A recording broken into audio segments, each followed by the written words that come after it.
Welcome to Cold Brew Finance's end-of-week World Currencies, Stock Markets and Commodities Deep Dive for Friday, March 7th, 2025. Kicking things off, I'm Victoria Cashmore. Major currencies strengthened against the US dollar this week. The greenback fell notably against the euro, dropping 4.2%. Against the sterling, it declined 2.6% amid strong downward volatility. Year-to-date returns show consistent weakness in the greenback. Against the euro, it's down 4.4%, while showing a 3.2% decline versus the pound. The trend remains predominantly negative across major pairs. Looking at longer-term performance, the dollar shows mixed results. Against the pound, it's gained 16.4% over 10 years, while declining 10.7% versus the Swiss franc in the same period. Secondary currency pairs show the dollar maintaining strong positive trends against the rupee and Canadian dollar. However, it's weakened 1.5% against the Singapore dollar with notable downward volatility. Year-to-date metrics reveal the greenback struggling against Asian currencies. It's down 2.5% versus the Singapore dollar, though showing resilience against the Indian rupee with a 1.8% gain. 10-year returns highlight the dollar's strength against emerging market currencies. It's gained 38.7% versus the Indian rupee and 29% against the New Zealand dollar, showing long-term appreciation. Looking at global stock market tracking ETFs, I'm Max Profit.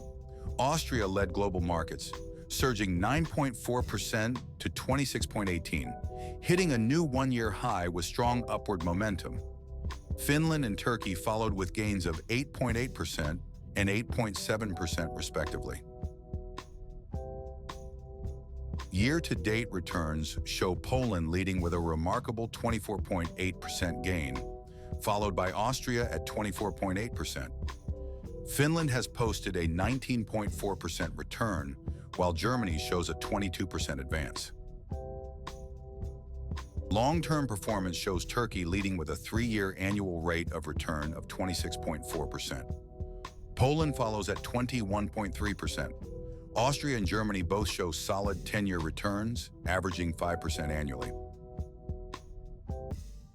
Among underperforming markets, the S&P 500 fell 3% amid strong downward volatility. Israel and Malaysia declined 1.8% and 1.6% respectively, each marking their third consecutive weekly decline. Year-to-date returns show Malaysia down 5.1%, while the S&P 500 has declined 1.7%. Taiwan is also down 1% for the year, despite this week's modest 0.8% gain. Looking at longer-term performance, Malaysia shows concerning weakness with a negative 7.7% annual rate over 10 years. Australia and Taiwan have managed only modest 10-year gains below 5% annually. Considering commodities, I'm Liquidity. Metal futures showed broad strength this week. Gold futures closed at 2,914.10, up 65.60, showing a very strong positive trend. Silver futures gained 1.31 to 32.81, while palladium futures advanced 55.80 to 955.50. Year-to-date returns show copper futures leading with a 17% gain, followed by silver at 12.2%. Aluminum and palladium have more modest gains of 5.5% and 5% respectively. Looking at 10-year performance, gold leads with an annual rate of return of 9.6%, while silver follows at 7.6%. Aluminum shows the lowest long-term performance with just a 2.6% annual rate. Energy futures showed mixed performance.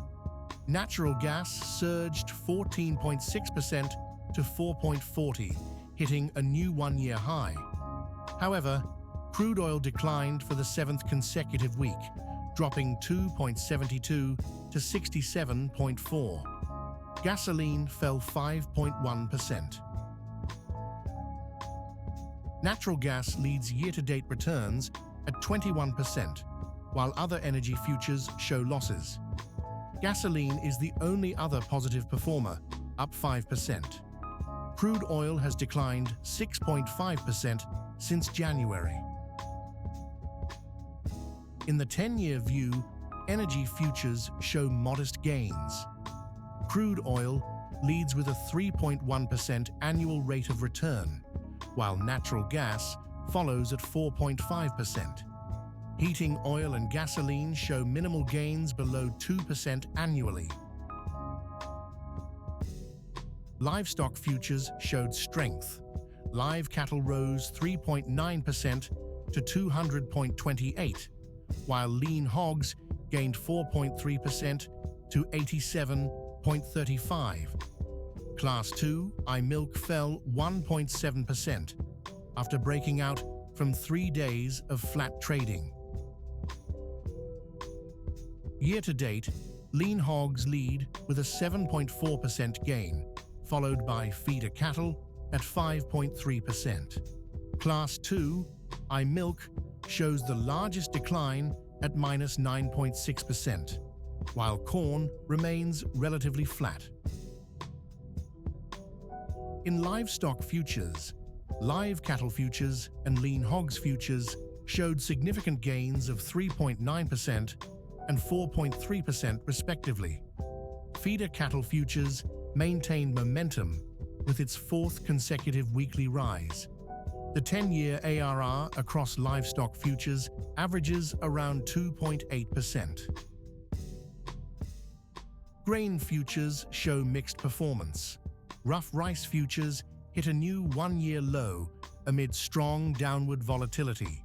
Wheat futures declined 1.4%, while oat futures showed resilience with 3 consecutive weekly gains. Year-to-date returns in grains reveal oat futures, leading with a 12.4% gain. Rough rice futures shows the weakest performance with a minus 4.4% return. Corn and soybean futures maintain modest, positive returns. Long-term performance shows concerning trends. Wheat futures declined 54.9% over 3 years.